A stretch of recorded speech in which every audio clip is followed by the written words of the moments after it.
Hello, good people of YouTube. Sealord here, and today we are talking about a problem that is one of the oldest problems in this game, and it's gotten a lot worse here in the last 2 years.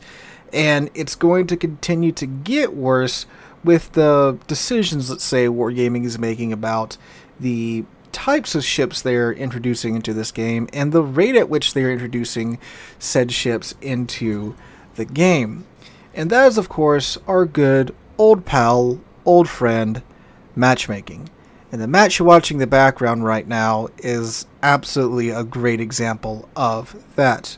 So while you try to figure out what I mean by that, if you do find yourself enjoying this video, please make sure to drop a like and leave a comment at some point during your stay here. It helps out on the YouTube side of things. So have you figured out what's going on with the match in the background right now? If you did, type it in a comment down below.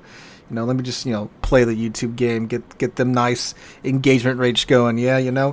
But anyway, I'll tell you what's wrong with it. If you look at the team lineups, when I have the tab pulled up, you'll notice on the battleship side of things, I'm in a Kearsarge, which is of course a hybrid battleship. And then the enemy team does not have a Kearsarge. So we essentially have, a carrier and a half on our side. But then it gets a lot worse the more south your eyes get on the team lineups. You notice that we have, as far as cruisers, a Yoshino, a Salem, a Smolensk. Okay. The enemy team has a Des Moines, a Moskva, and another Moskva. Now, class, what do all three of those cruisers have in common? Radar. They're all radar cruisers. And then if you look below that second Moskva, there's a fancy little destroyer there called Ragnar. And what does Ragnar have, class? Radar. So the enemy team has 4 radar ships to our one lowly Salem radar. That's the gimped American radar too. It's not even the full-on American radar that the Des Moines gets to enjoy. So, in a game where oftentimes it's determined how well your team is going to do by how long your destroyers last, because they of course provide spotting to your team. Having 4 friggin' radar ships on one side is pretty advantageous to your success. Now, you might be thinking, well, Sealord, you're in a Kearsarge. Surely you can provide spotting to your team. Look, fella, if I wanted to, just derp around in my planes for like 2 minutes, sure. But it's a hybrid ship. It's not a full-on carrier. The plane's there for just, a little bit more damage every 2 minutes and change. And it's a battleship, it's a hybrid ship. It's meant to be played using the guns for most of the time, so there's that. Now, in a competitive setting, that's a different story. So, yeah, and trust me, if you've been here long enough, matchmaking isn't that clever to put that together because, well, you've experienced what we're about to talk about today. So, needless to say, this match was fairly one-sided, and I honestly thought at first impressions that it was going to be one-sided to my side because I thought, oh, I have a Kearsarge with the planes and the extra damage they can provide and the brief spotting I can give on top of our Saipan spotting. So then, of course, I looked at the cruiser list and the Ragnar, and well, you'll see how the match goes on. So obviously, it's horrifically unbalanced just from the point of the radar, right? And if you really look at it more, it gets a little bit worse because they have a Yamato. We don't have anything that can overmatch 32 millimeters of armor. They have a Republic that can, of course, overmatch the battle cruiser armor of the Duncan and of the Bungo and stuff. So it's just like, oh lordy, we really got stacked up against other battleships that were gone, which that's a pretty good ship and all, but it's just like, dang, it really doesn't take things into consideration that it needs to take into consideration, especially with the amount of gimmicks Wargaming keeps adding into this game. At the bare minimum, and I'm not saying that stuff like skill-based matchmaking should be a thing. I really don't think it should. What's really funny about skill-based matchmaking is that players that play games where skill-based matchmaking isn't a thing are always saying skill-based matchmaking needs to be a thing, but then players that have skill-based matchmaking in their games say that it doesn't need to be a thing because it's terrible, yada yada yada, so forth and so on. So I'm not even talking about that. I'm just talking about how matchmaking really needs to make sure that in some way, shape, or form, it's giving equal amounts of the same type of ship, if you will, to each side of the teams. I mean, again, here, 4 radar ships on one side versus 1 radar ship on the other side. A really simple thing it could have done is move the single Moskva over to our side. That way we at least have 2v3 when it comes to radar, or hell, even move the single Des Moines to our side. Although I think moving the single Moskva over and maybe swapping it out with like the Yoshino would have maybe balanced things out a little bit more, but it didn't do that. It's not like he's in a division or anything. You know, the Moskva and the Ragnar are in a division, so there's not a lot matchmaking can do there, of course. But that would have been a simple thing to fix this.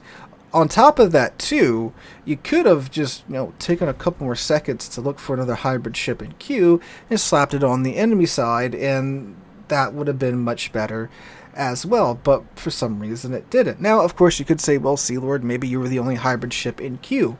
That's a fair point, but the 2 matches before this, heck, the match before this, I had a Louisiana and a Kearsarge on the other side, and we had a Louisiana on my side as well. So it's like, okay, got it right there, but it doesn't get it right this time. Yeah. Now, not even talking about the gimmicks, just the hybrid ships in general. It doesn't take them into account, as I'm sure most of you know. There'll be times when one side will have like 2 Louisianas and, whatever, insert hybrid ship here, but the enemy side doesn't. It's like, what? How is that even a thing in matchmaking? How are these ships not tagged as hybrid ships? And they, the need to distribute them equally, like CVs and submarines, definitely needs to be a thing because of their increased utility and such, even though I spent solid 30 seconds talking about how it's not that much more increased, but it is still, additional spotting, additional planes going up. And on this flip side, too, they tend to be gimped in terms of their onboard firepower. They have either less guns than their fellow battleships or cruisers do, or longer reloads, so they're usually gimped in that way. So they do need to be distributed equally as possible amongst the teams. And what's really funny, too, is if you look a little bit harder at the team lineup here, it's even more kind of cursed because the enemy team has a Kaga, which is an amazing aircraft carrier, right? And like I mentioned, too, they have a Yamato with the 32mm overmatch and the U-2501. Well, we have a U-2501, too. But we even got a Kitakaze in there as well, so that's a little, So it's just weird that they haven't realized that this is an issue. And it's one thing that the community is probably the most vocal about is the cursed matchmaking or the screwed up matchmaking that has been plaguing us for so long. I mean, it was back in the day when like radar was the most gimmicky thing in this game. It wasn't balancing radar properly. That was years ago. But now we're to this point where we have, again, hybrid ships, battle cruisers, submarines, CVs, all these things which the game needs to take into consideration when making the teams. Now, thankfully, at least these CVs and the submarines, there's a hard lock on that, so we know they can do it. And again, it can't be that hard to tag, like, the Kearsarge, Louisiana, all the other hybrid ships in the game as hybrid ships, and all the radar ships as radar ships, and then distribute them as, appropriately be.